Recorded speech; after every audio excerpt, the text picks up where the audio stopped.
Good morning, ladies and gentlemen. As I said, our presentation, or as was said at the start, is about why the legal industry is ripe for automation. As Steve said, we've been running the legal industry report now for 5 years. This year we had 366 participants. I've run a lot of surveys for professional industries over the years, and a lot of them get 100, 120 people participating. With nearly 400 participants, we're getting a very good snapshot of what's happening within the legal industry. We've also been doing it for 5 years, as we said, so we're getting some really great comparative information. That's important because we're starting to see some real trends and see how different types of technology, specifically automation, is changing the legal tech industry.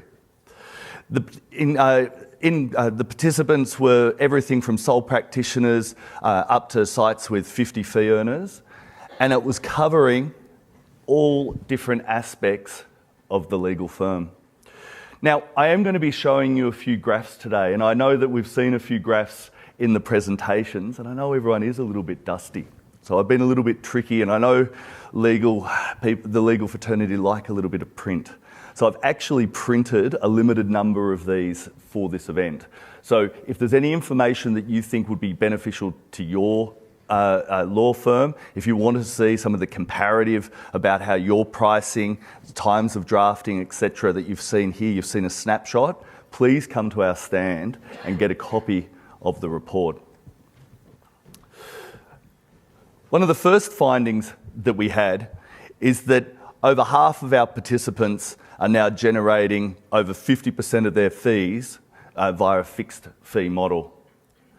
But what we also saw is that a quarter of the participants are now getting over 90% of their fees from a fixed fee model. We've seen this grow year on year at a rate of about 10%. Yep. So the firms that are moving completely to a fixed fee model.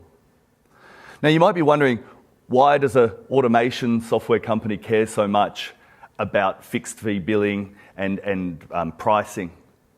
Well, there's a real correlation between having an effective fixed fee model and how efficient your law firm is, specifically when it comes to drafting precedents and contracts. And when we look at automation, we're not thinking just about the creation of a precedent. Whilst we think that we do that remarkably well, we think our logic-driven process creates highly accurate and documents with a huge amount of content. We actually automate the entire process. So from an online intake where we're going and taking all of the client's details, importing that into the document that you're creating for them, sending it out for digital signing, and then saving it back to your practice management or document management system. That is true automation. And why is fixed fee so important? Well, I know what we hear with the rhetoric around the changing models, but the survey is telling us, or what 50% of the respondents have told us, is that they believe that fixed fee billing is helping them retain their clients, helping their clients be stickier. And this is all about that they know what they're going to get when they come to you for that service. Now, I don't want you to freak out when I show you this next graph. It's pretty detailed, but as I said, we've got printed versions of this which I'd really like you to come and grab. What the orange line is showing here is the fixed fee, the actual price that people are dispensing their services. And on the whole, we're seeing that firms are actually getting more fees in from the fixed fee model than when they're just using a variable time one. But the line that's really interesting is the grey one, which is yield. Now, we've been a little bit tricky in that calculation. We're taking the average price and dividing that by the average drafting time to work out what an implied hourly rate could be.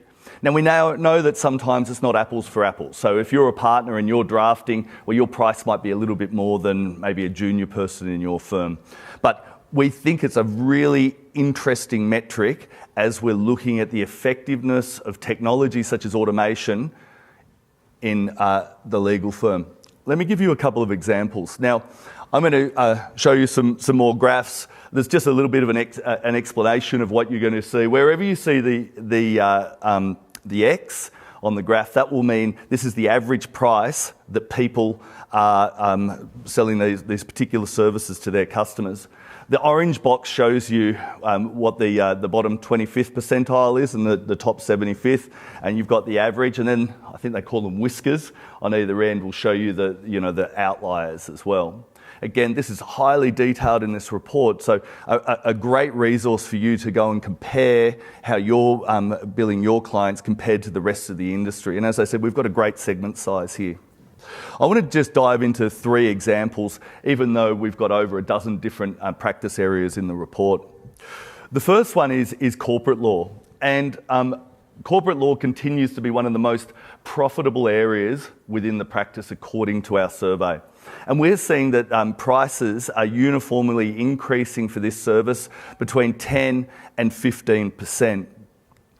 But what we saw was really interesting. It was this implied yield for the different types of services that you're going and delivering. And what the report is telling us, what the respondents are telling us, is that this corporate law is just ripe for automation. When you're going and delivering a sale of business agreement, etc., a lot of them have a very standard format that you're able to go and produce really quickly. And so we're seeing that yield grow. Another area that we always report on is around wills. Now, the simple wills compared to the more complex ones, and I always say this wrong with a testamentary trust. I'm sure I've said that wrong, Dave. Don't forgive me. We're seeing a big price difference between those because the more complex wills have a lot more detail in them. But what's really interesting is the implied yield between the simple one and then the more complex one. You're getting a double of that yield or the implied yield per hour.